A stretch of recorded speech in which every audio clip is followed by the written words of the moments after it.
Assalamualaikum warahmatullahi wabarakatuh. Asyamar kafulai kabuntuta dawatuta asha. Ifa buru. Asha lindu kuto. Ega kabuntuta dawatuta ifa buru ada marga jatan kana chanali hararati jechun chanali jalqaba irratti video jalqaba qabannee dhufnee jirra jechuudha. Kabajamtoota daawwattoota keenya akkuma argaa jirtan baay'ee babbareednee jirra. Jummaa fakkaannaa guyyaa jummaati. Dhufa keenya warri gammaddan ani jalqaba irratti maal isin jedhu fakkaate chaanaalii subscribe godhaa. Chaanaalii subscribe yoo gootan waan baay'eetu as keessa jira.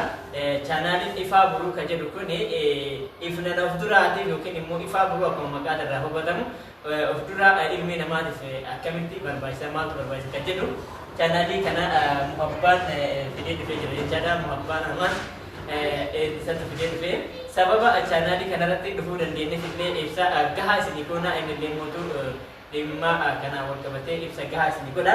Ammaan akkuma argaa jirtan kana nuti kennaa ajaa'iballee qabannee dhufnee Abbaan chaanaalii sakkayaa Aye ega ashan abbaan chaanaalii yani muhabbaan ustaz muhabbaan yaada irratti haa kennu jechaa jirti. Abbaa yani diiniti nama Firdoosa fi maamillee yani akkasuma argitan kana bu'uura diinii qabsiisee amma karaa diinii irratti guddisaa barumsa isaanii hordofsiisaa jiru jechuudha. Kanaaf kabajamtoota daawwattoota keenyaa guutumaan kallattimaan gara ustaz muhabbaatti isin dabarse isin immoo yaada isaan isaatiin booda kennaa kennaa ين السلام عليكم ورحمة الله وبركاته. سلاما منكم الرد من اللي والقاه اللي سوا وفي قسمه ودعائي كيف أقوى لديه يرد الدنيا والقاهنا يوم يعني تبدأ كان به في هذا بلا كان به إنسانو إنساني جاني وانا تلاعب سون نرى مالك رئيسنا كان أفكتا الدنيا يردو كولا قبلتها ifa bori kan jiru warroota hedduu warroota abdii muratanii galuudhaaf deemantu jira waan ta'eef akka namni tokko kaayyoo fi gatee hin gallee fi biyyoo kana keessatti waan fuuldura jirutti wal jajjabeessaa akka waliin deemnu taha. Kanaaf har'aaf hagana yoo jenne kallattiidhaan karaa biraatti tarre jennee waliin dhufanu taha kallattii maanii jaalatanii keessin deemu.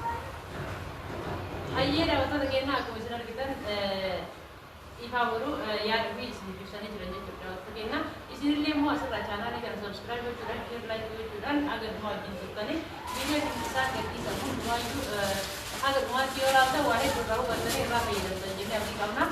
Yeroo baay'ee nuti isaanii immoo share godhaa yoo share nu goone isin immoo seebiidhaan subscribe godhaa jajjabeessa chaanaalii haaraa yoo namni subscribe nama godhe namillee deddeebi'ee hojjechuudhaaf mooraalii argata jechuudha. Daawwattoota keenyaa amma kallattimaan abbaan mammee gara qophiisaa qabatee jirutti isin dabarsaa ani mootiyyuu nagaan naturalizimii jedhama.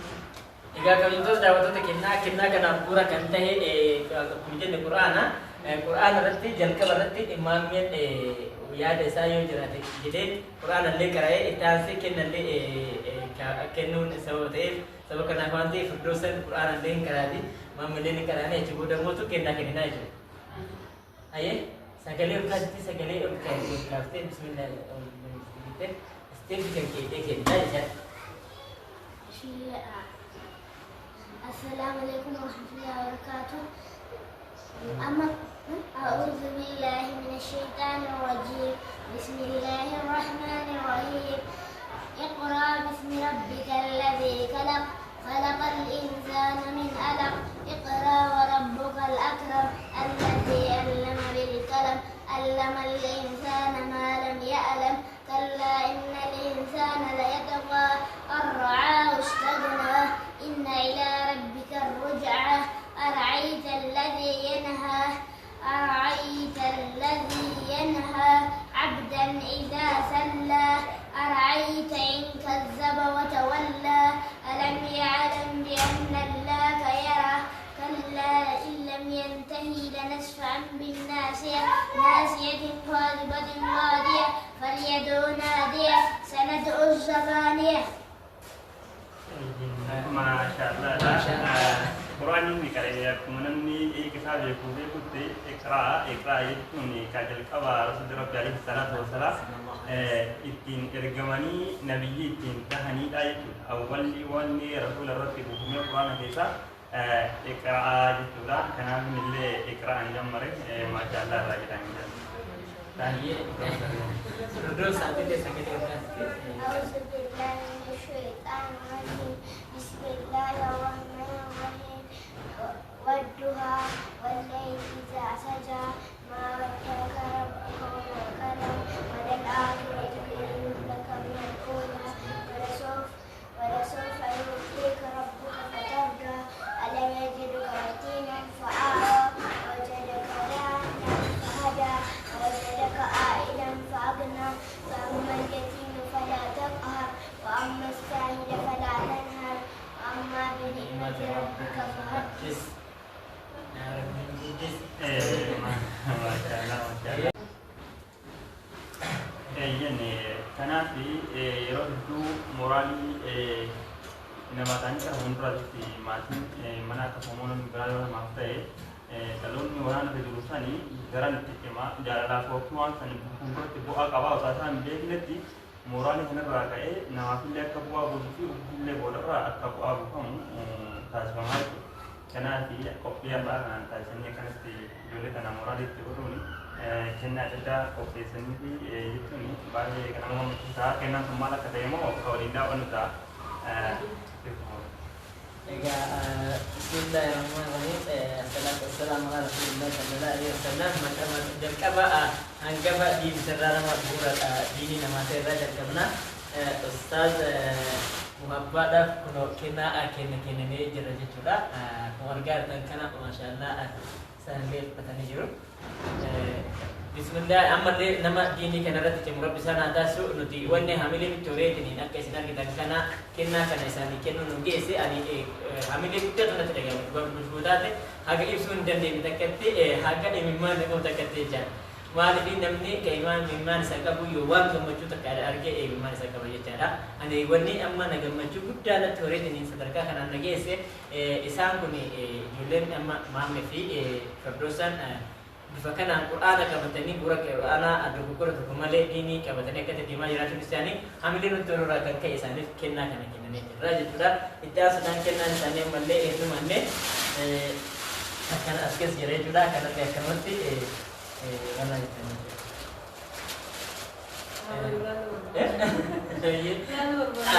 haabala hojjechaa jirti. Akkuma argaa jirtan kana kunoo bismillah anak achiisiisee naanamu isaan illee namni halaalu jedhu hedduutu jira waan ta'eef bifa kanaan dhiyeessineefii jira jechuudha. Kana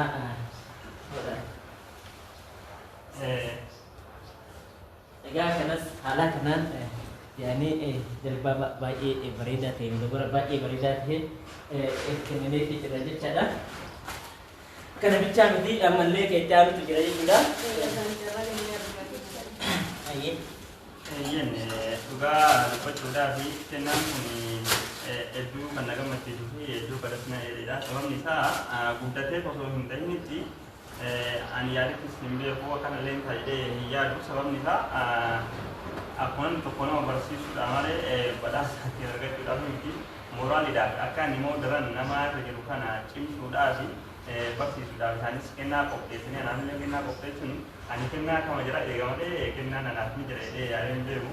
Kanaafuu waan baay'ee nama gammachiisudha. Kennaa isaaniif ta'uun kaakame akka ta'e kan waliin ilaaluudha kan isaanillee fufa.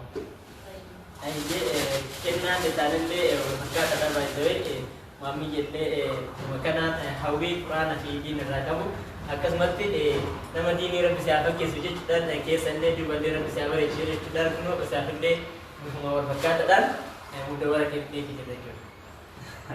Har'a beeka kun fakkeessan fakkaate. Garaagarummaa hin qabu. Ayyee rabbiin kennaa kana kennaa diinaa asumaan itti fufee sadarkaa guddaatti isaatti qarabni laataa jiru. Kennaan Firdoosaa hoo maal akka ta'e? Egaa kennaan Firdoosaa mootuu kennaa baay'ee bareedaa ta'edha. Okkee biratti wah argaa jirtanii kun Firdoosaan bifa kanaan tattee jirti jechuudha. Dirrisime egaa kennaan Firdoosallee kennaa baay'ee bareedaa ta'edha. Argaa jirtan kana dubartii muslimaa hijaaba fi diriyaadhaan beekamti jechuudha. Abaayaadhaan beekamti. diiniin kennallee abaayaa dirachuu fi jalbaaba dirachuun bareeda. Akkuma san immoo mudubara dirachuun immoo adii ta'anii argitanii yeroo hajjii hajjunillee yeroo jum'aa deemnullee yeroo hundaayyuu muslimni qulqulluudha adiidha bareedadha jechaadha. Kanaaf kanarratti immoo wanti waa'ee shamaraa irratti dubbannaan waa tokko yaadate yeroo baay'ee haalli badhaasa yookiin ijoolleen namaa uffatee deemu uffata faallaa kun shari'aa ta'e akkuma barbaachisu nama shamaraati ijoollee shamaraatii fi uffanni ijoollee shamaraa isteetii sadii qabaachuu waan sadii gurguddaa qabaachuu qabu. Tokko suni maali isanirraa uffanni shamarranii tokko bal'aa ta'uu danda'uu qaba. Lammata immoo furdaa ta'uu qaba jechuudha. Itti aansuudhaan immoo uffanni kun uffata shari'aa wal qaxxaamee kan gadi bu'u kan uffata qaama ishee ta'uu danda'uu qaba jechuudha.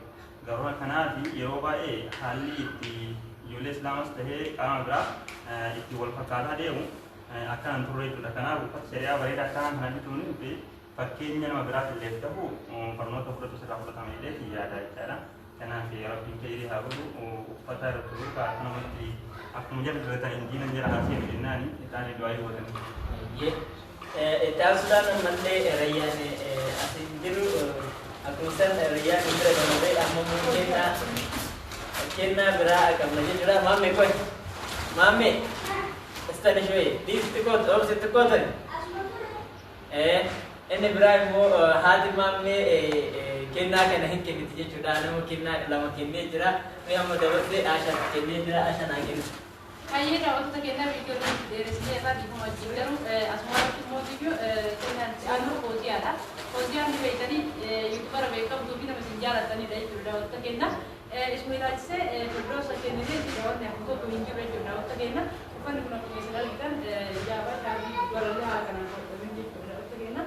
Kuno kana fakkaata Fooziyaan kana dubbarraan diratta. Asitti immoo kunillee kama isa fakkaatu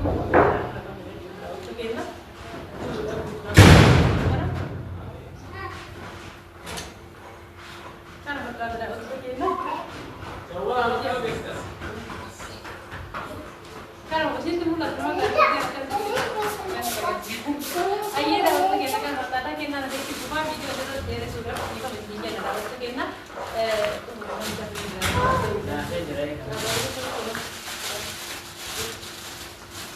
Egaa kabajamtoota daawwattoota keenya bu'uura chaanaalii kanaa namni tahee sadarkaa kana akka gahu kan godhe har'allee mootuu affeerraa kanallee akka affeeramu namni yaada nu dhiyeessee fi ifaajee guddaa isin agartan kana asirratti jiru kanaa fi bu'aaqee isin wajjin hordoftoota keenya nama yoo xiqqaate 27 wajjin jira jechuudha. Yeroo ammaa kana kabajamtoota daawwattoota keenya sadarkaa nama 27 namni dhiyeessee sadarkaa kanarraan gahee Aashaadha jechaadha.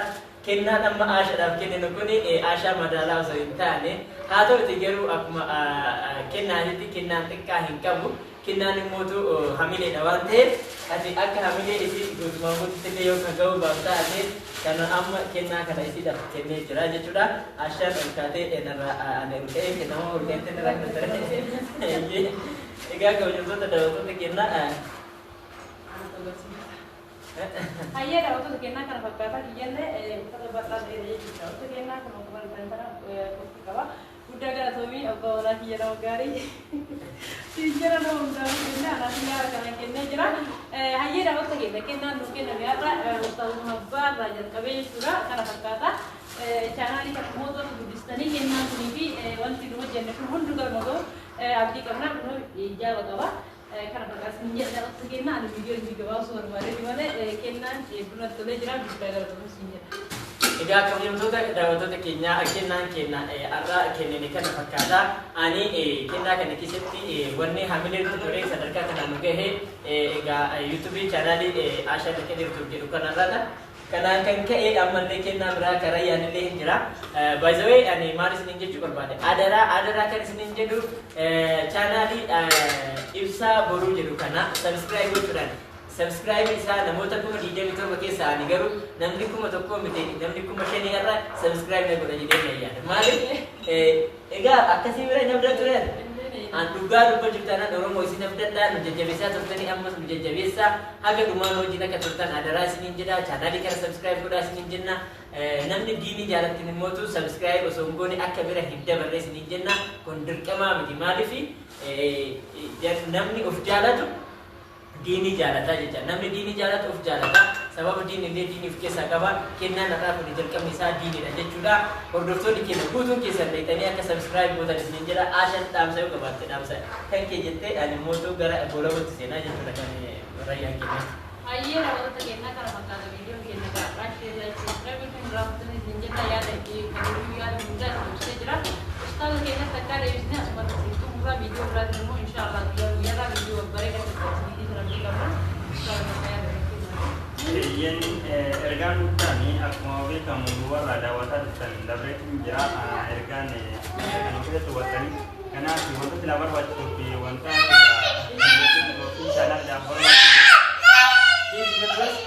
chaanaala ifa horii jedhu